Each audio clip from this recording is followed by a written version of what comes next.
Sound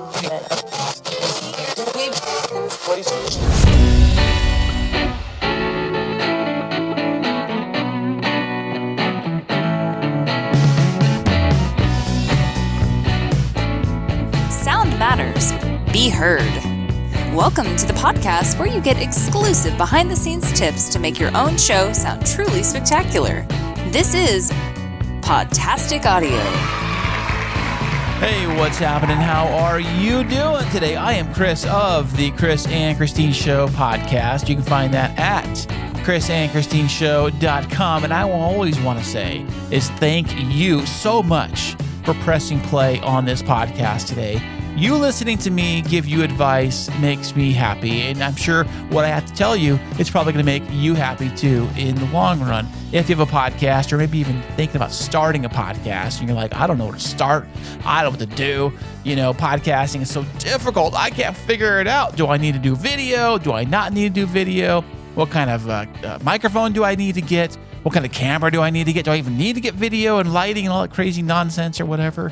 When it comes to podcasting, I know that audio is still king, even though people say, everybody's like, oh, it's all about the video. Everybody's going with video stuff. Video is fine. There's a whole company involved around making home video and video production.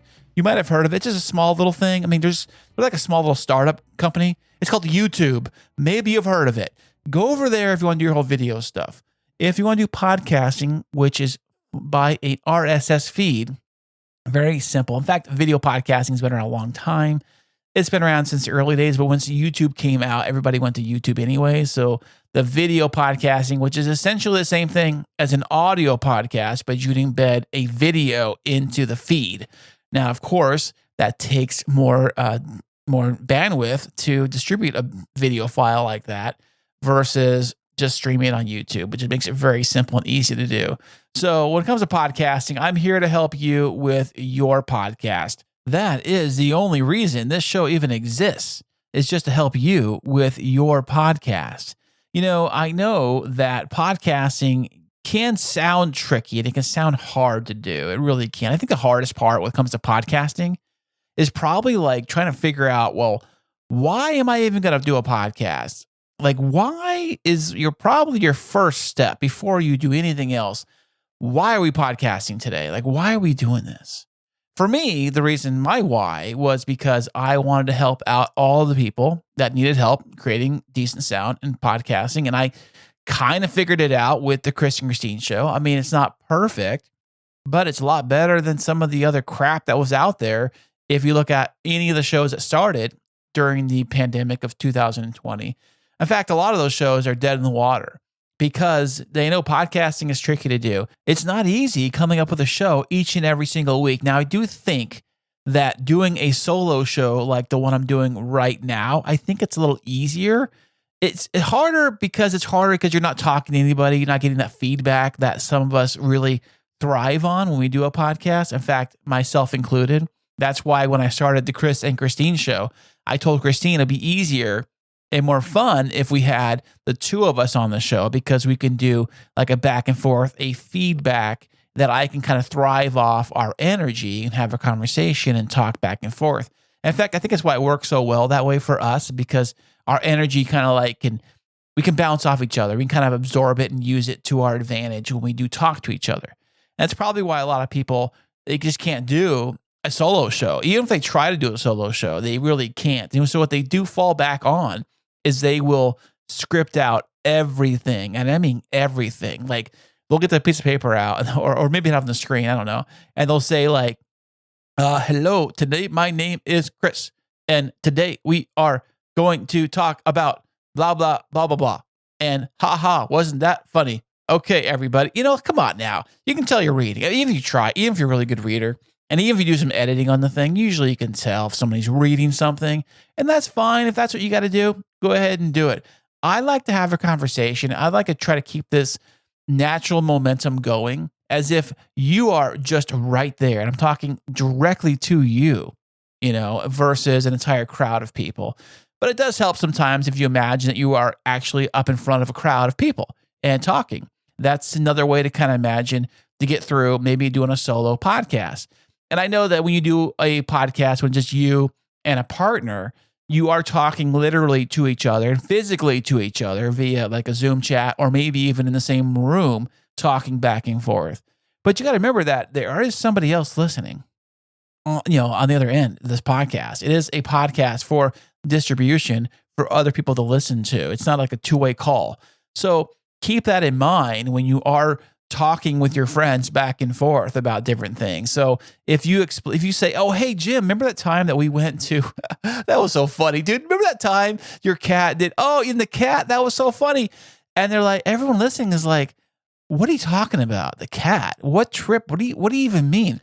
So if you're gonna tell a story like that on your show between two of your friends, probably like at least drop a little backstory to it so that we all listening can know what you're talking about. Like, "Oh, by the way, this one time Jim and I, tell a story." People love stories. And I think everybody communicates and they understand things via stories. In fact, stories were the first versions of communication.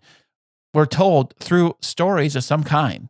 And we all have a story to tell, no matter what you do in life, no matter what your podcast is, no matter who you are. We all have something to say, and a podcast can be an excellent vehicle to tell your story. It's very simple to do. It's very low cost to get started. In fact, when I got started with podcasting, I thought that it would cost like so much money to do a podcast. I thought podcasting, it's so out of my league. I need to buy thousands of dollars of crap and consoles and all kinds of microphones. And I'm like, I don't want to spend that kind of money because what if it doesn't work out? Or what if we don't like doing it? So what we did is we started off small and we kind of worked our way up the ladder. Like we didn't jump into a Rodecaster Pro 2.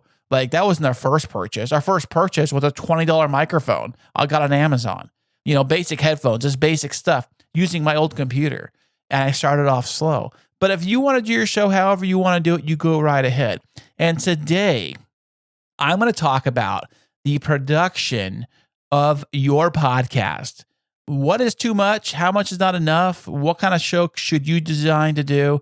And all about the podcast production part of your show. Now, what is podcast production for the most part? Really, if you think about it, anything that you got to do to enhance the show, whether it's add in sound effects, add in music, do any kind of audio editing, anything like that, trim up clips or anything at all you have to do to enhance the audio, enhance the show. Go from microphone recording to finished MP3 that you upload to your media host and you just call it a day. Now, also with podcast production, the artwork, if you choose to do show artwork for your episode, like episode level artwork, you can do that, but it's not required. In fact, I love doing it because it sets each show apart from the other show. So if somebody's going in looking for a particular show with a particular person on it or a particular topic, I have all of that stuff on each show artwork for the show artwork. Now, the way I do my show artwork is I have a couple apps I use, but you can do this with Canva or you can do this whatever app you like to use.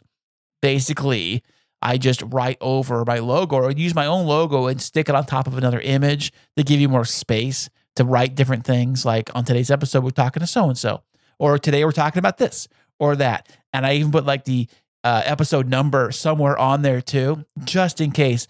It's like, I know it's episode 5 has so-and-so on the show because it says right on the image for the show artwork, episode 5, so-and-so.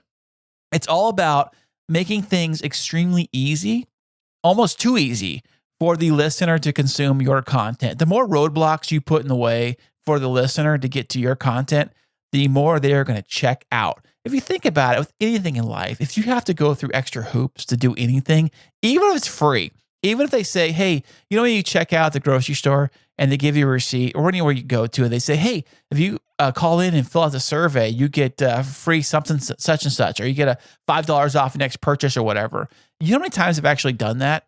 0. You know why? Because it's extra work and I don't want to do extra work. So even if it's for a free taco or a free whatever, $5 off the next purchase or whatever it is, I don't do it because it's too much work for me. And I'm like, I'm serious.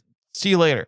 But if somebody was there right in front of me and They said, hey, can you answer 5 questions? And they jotted them all down, and I didn't have to physically go anywhere or do anything, and they made it very easy for me, then I might actually do it. So when it comes to getting your listener to listen to your podcast, just make it super easy for them. Okay, so production, here we go. Now, I heard on another show a while ago, and it got me thinking that I think a lot of these like business-related podcasts, like the ones that come from the business world where they are used to doing these Zoom calls and the Teams meetings and things like that, and they got their webcam microphone, or maybe even they upgraded to say a Blue Yeti or something like that. I don't know.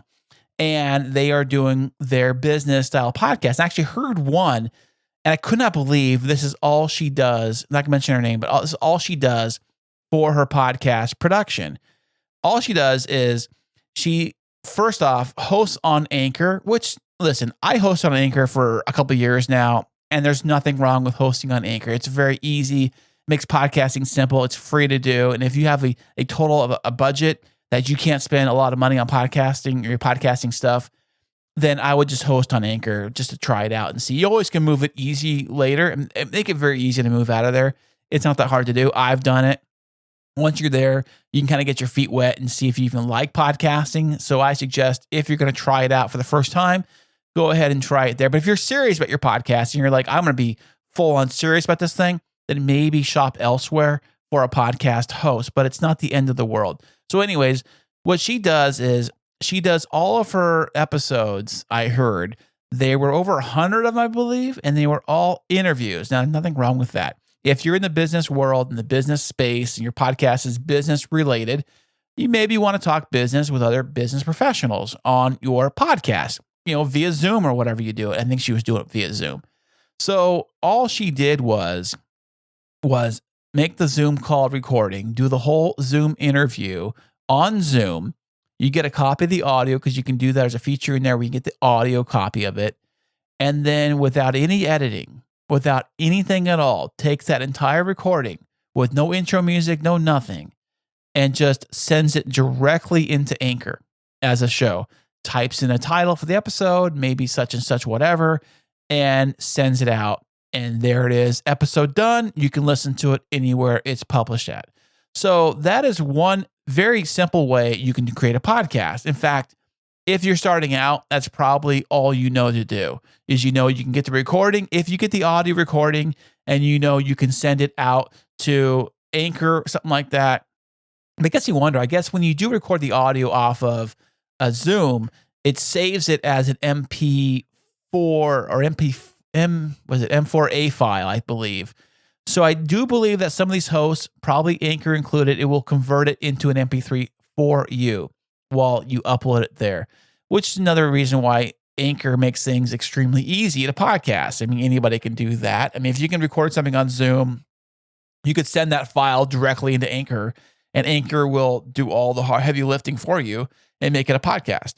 Now, that is one very simple and easy way to make a podcast happen from start to finished upload. Very simple. No editing, no production, nothing like that at all. And I know there's a lot of business shows that probably do that for their show because that's the way they operate. You think about it, they operate in the corporate world where it's all business meetings and it's all Zoom chats and things of that sort. So that's what they do. So on the other extreme version, like the order to go on the other end right now, is that the show that will put a large amount of production value into their podcast, which does cost them in the long run time, like time to do all the editing, time to do all the production, time to add in all the sound effects, time to add all the clips. It all depends on what kind of show you want to do and how much time you really have.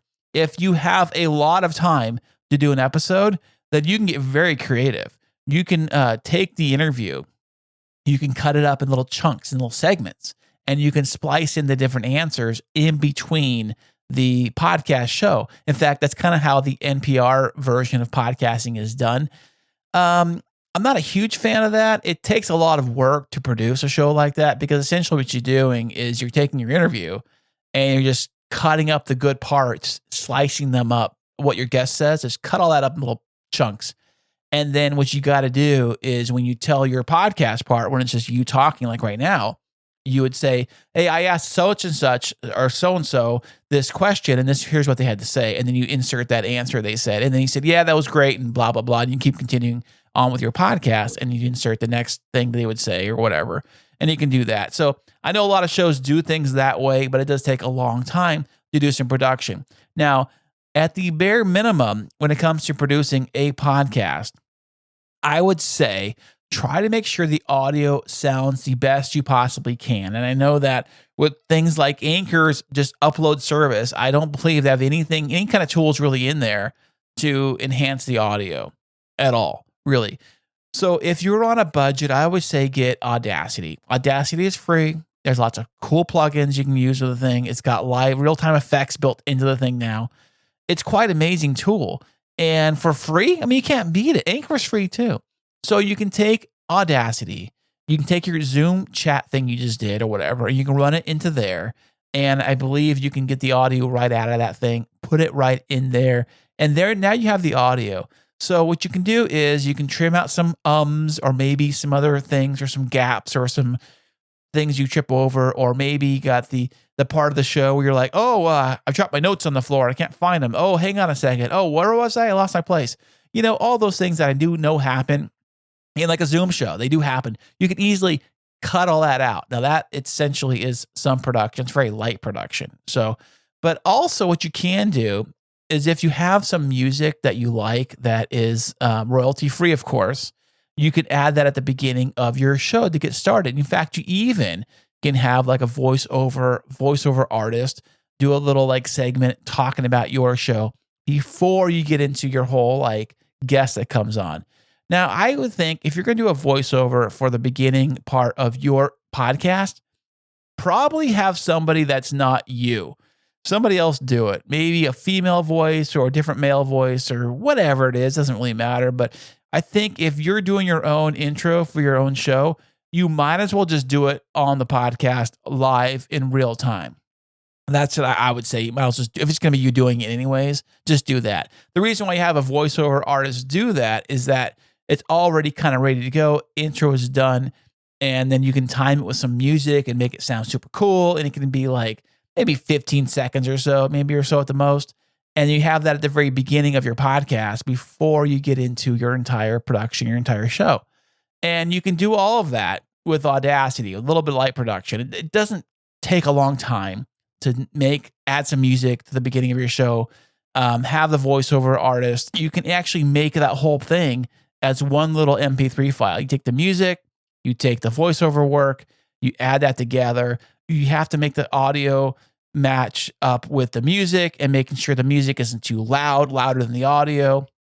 All of that you can do in Audacity. And once you do that, you save that thing as an intro for your show. So each and every time you create a new episode, all you have to do is take your audio, put it in there, take your intro, put it at the front, and you can do the same thing on the backside. If you want to do a ending thing at the end, you can have like, thanks for listening to the show. Everything you want to find out is at podtasticaudio.com, blah, blah, blah. There you go. And you can have something happen at the backside. I haven't created one for the backside for this show. I was going to, but I never got around to doing it. But it's not necessary to do that. I think if you're doing any kind of show, you should have some kind of intro to your show. Something that tells the listener when they press play on your show, they're like, oh yeah, I'm at the right place. Like I know where I'm at right now. And that's what it is. Basically a comfort thing. It shows you like, just like the theme song for like any TV show you watch on TV, when they have that whole intro thing and the intro music comes on and they have the theme song and the characters and all that stuff, you know exactly where you are. You're at the right place. And we're here for the show. You know what the show's about. And also too, if there's a new listener, because there's always going to be a new listener to your show, like every episode, you always got to think like, if somebody pressed play on my show for the very first time, what's the first thing they're going to hear? You're going to hear something. You should have something about the show. This show is for this and for that, so we can help you do this. Or this show is about whatever your show is about. I mean, your show is your show. You do it however you want to do it. But I think in the long run, doing just a little bit of audio production for your audio podcast does go a long, long way. it kind of sets you apart from like the amateur hour podcast. Like, hey, we're going to do this on our Zoom call and just upload that and don't edit anything, to a show that somebody's actually going to take seriously. I think with a little bit of production, the listener is going to take your show more seriously versus somebody who has absolutely no production to your show at all. And always remember, there are people out there listening to your show. They love you. They love hearing you, and everybody has something to say. Just share it to the world. And a podcast is a perfect way to do it. Just yesterday, I had a chance to talk to both Mark Hills and Mark Bakos of CleanFeed. We actually got on a call yesterday from here, San Diego, to London, where they are at. And we did it all via CleanFeed, of course. And it was so nice to chat with these guys. And in fact, I was just talking with Mark Bakos for like 2 hours. Then all of a sudden, Mark Hills walks in and he starts talking too. So it was kind of neat to talk to both of these guys about CleanFeed and about the future of podcasting. And we talked about all kinds of stuff, not just about podcasting. But we had like a 2-hour conversation about all kinds of different things. In fact, it kind of blows my mind that I didn't really think about this, but how we connect in the world is quite amazing. I always thought it was done via like satellites or satellite stuff, probably because I watched that movie Independence Day, and the whole thing was that like satellite communications were down because the aliens were taking it over and all that fun stuff or whatever. But the truth is that there are so many cables laid down beneath the oceans. There's like so many, they're all communication lines all throughout the world. There's actually maps. You can look this up. You can Google this. You can see that there's underwater cables lines for the internet all laid down under the ocean everywhere. I was kind of thinking like, man, I wonder if that's bad for the environment. I don't know. So many cables, like there's cables that run from LA all the way to Japan. I mean, it's pretty far, and across from New York to London, all that stuff. So as we were talking on CleanFeed, which is over the internet, is that we're kind of thinking like, as we chat, I'm like, how does this even work? I guess what it does is that it goes across the land from San Diego to probably the East Coast. And then from the East Coast to London, it goes on underwater cable all the way across. It's kind of fascinating how the internet really is connected by these underwater cable connections. That's how we're all connected. It's all physically like wired together with cables that are laid under the ocean. I didn't even think about that. I was like, that's crazy, because I always thought it was done by satellites or some reason. I don't know. But like I said, it was a really good conversation talking with these guys. We were just catching up, talking about different things, talking shop and stuff like that. And I love CleanFeed. And I actually asked them about their winning their Emmys and how heavy was the Emmy trophy, because they did win an Emmy for CleanFeed itself. And they were kind of shocked to get the award, and they actually got it. It was kind of exciting. And they say the actual Emmy is like the size of like a flower bouquet or something, or a flower arrangement, really, more like that, really. But they're heavy metal things and all that crazy, how big it was compared to what they thought it would be. So, but, I always talk about CleanFeed like way too much probably, and they're not a sponsor of the show, I promise you. But there's good guys, and their service really, I think what people have a hard time wrapping their mind about with CleanFeed is that it's designed for live audio, like high quality live audio production. It's not designed for like, we're recording things on my end, you're going to record things on your end, and we're going to like wait till everything uploads later, and we're going to catch it all at the end and all that fun stuff. Like a lot of the other servers do things that way, and that's fine. They can do things that way. But with CleanFeed, it was designed out of like radio production use. It was designed out of like live streaming like use. It's not about like recording and then uploading later and figuring it out in the end. And the other side, it makes it so much quicker and easier to do things via CleanFeed, because whatever the audio is what you got. Whatever comes through, it saves it at your end for you. Easy peasy. Makes it very simple to do. In fact, I was thinking about this when I used another program, another competitor's program, just to test it out. And I was like, wait a second, I got to wait for this thing to download? I got to wait for these files to get back to me? What is this about? It's taking forever. I mean, how long do I got to wait for this thing to do this? Like, what is this doing? But with CleanFeed, like I got the files probably the second the phone call ends. Like I already have them. That's how quick it is. It's super fast and quick. But I know some people don't like that. They want the video thing. They want to do their own thing. But that's up to you. You can do your show however you want to do your show. I know when it comes to me, time is very, very important. I do not have a lot of time to be playing around waiting games for different things. Which reminds me, if you have a guest that does a no-show, how much time do you wait around for them before you just call it a day? Because On the Chris and Christine show, we had a guest. We've had a couple of guests do this where they actually no-showed. We get a hold of them, and Christine gives them like, I think 15 minutes, maybe. At 15 minutes, if we hear nothing by the 15-minute mark from the time we were supposed to start the show, if we hear nothing from them, we are emailing them, of course, and we hear nothing, we call it a day, and we move on. We're too busy. We don't have time to wait around for anything like that. So once again, I want to say thank you so much for listening today. I am Chris of Podtastic Audio. You can find me at podtasticaudio.com. And if you have any questions, or if you want me to be on your show for a podcast or speaking engagement or whatever you need me to do, however it goes out there, I am more than willing to help you. In fact, this show is only created to help you out. That's the only reason this show exists at all. So you keep on making your fantastic audio with your amazing podcast, and I'll catch you next time.